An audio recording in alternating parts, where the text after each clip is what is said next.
तर हे बघा आपण रविवार आहे आणि जुन्नर शहरामध्ये आठवडे बाजार भरतो आणि इथं बघा काही सिच्युएशन आहे आणि ही काय आजची परिस्थिती नाही, ही सततची परिस्थिती आहे.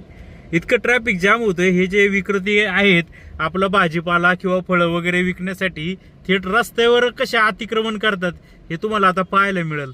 आणि अनेक दिवस झालं आपण हे सहन करतोय. पहा आता ही पद्धत काय आहे, ही कशी सिस्टम आहे. आता इकडं पलीकडं बाजार समितीची मोकळी जागा आहे, तिथं काही कंपाऊंड केल्यामुळं काय हे विक्रेत्यांना आत बसता येत नाही.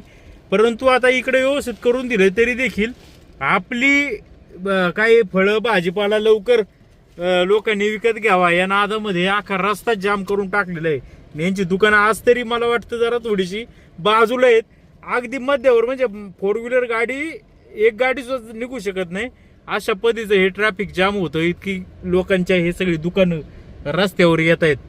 तर नगर परिषद काय करते, पाठीमाग PI होते युवराज मोहिते, त्यांनी अतिशय योग्य पद्धतीने यांना जरा शिस्त लावली होती.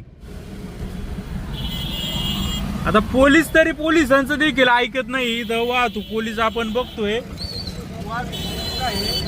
सर जरा यांना शिस्त लावा, सर शिस्त लावा, दुकानदारांना शिस्त लावा. 100% हा लावा शिस्त.